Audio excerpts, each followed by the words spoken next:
The Way of the House Husband has the perfect recipe for Halloween cookies, and they are super easy to make. So, we're gonna start by making butter cookies. For that, we need one egg yolk. Don't throw away the egg white because we're going to need it for the decoration. But for now, just the yolk. We mix the yolk with butter and sugar. If you can use extra fine sugar, even better. To avoid getting sugar literally everywhere, I like to press it a little bit against the butter before turning on the mixer. And then just beat it until the butter looks all creamy and soft like this. Our next step is to mix the dry ingredients. For this type of cookies, I like them to have that autumn flavor, but also keep it simple, so I just use some cinnamon and nutmeg. Then mix it all together and add it to the butter.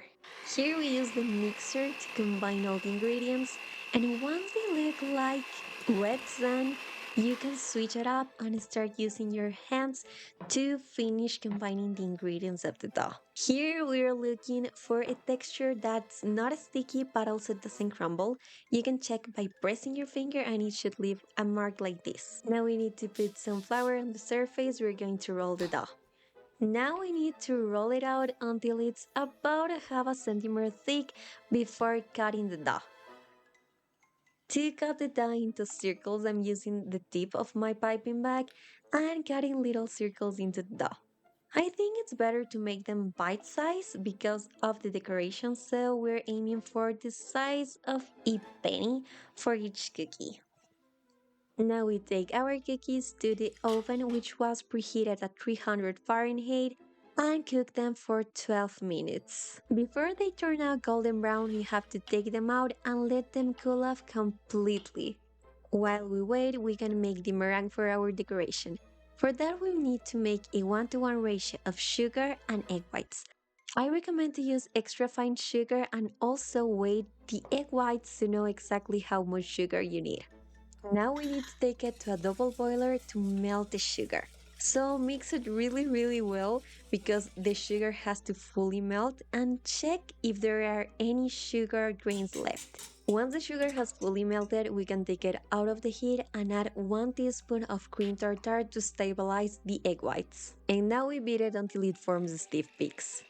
So the decoration for our cookies is a dried out meringue that is crunchy but also melts in your mouth. And I'm really sorry because I don't know the name in English, but in my country it's called Suspiro, which translates to sight in English. This name comes because it's an extremely airy dessert. It's the same as the white part of a pavlova, but smaller. Okay, once our meringue is ready, I'm going to separate it in two batches to color them. One of them is going to be orange for the pumpkin, and the other one is going to be green for the leaves.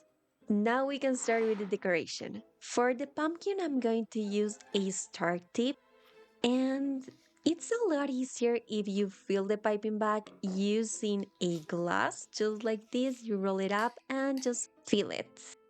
For the piping, I like to press the piping bag 2 or 3 times to give more texture and a pumpkin shape. Then we have to draw the smile and the eyes by using a toothpick with a little bit of food coloring. For the leaf, I'm gonna use a plastic bag, cut the tip a little bit, and then do a diagonal cut just to imitate a leaf tip. Once the pumpkins are ready, we need to dry them out. So put them inside the oven at the lowest temperature you can get. The smaller the decoration, the faster it will dry out, but it does take a lot of time. Once they are no longer sticky, they are ready to take out and let them cool.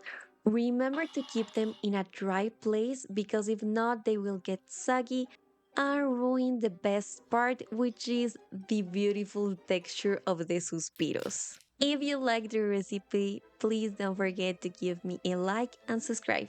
Bye!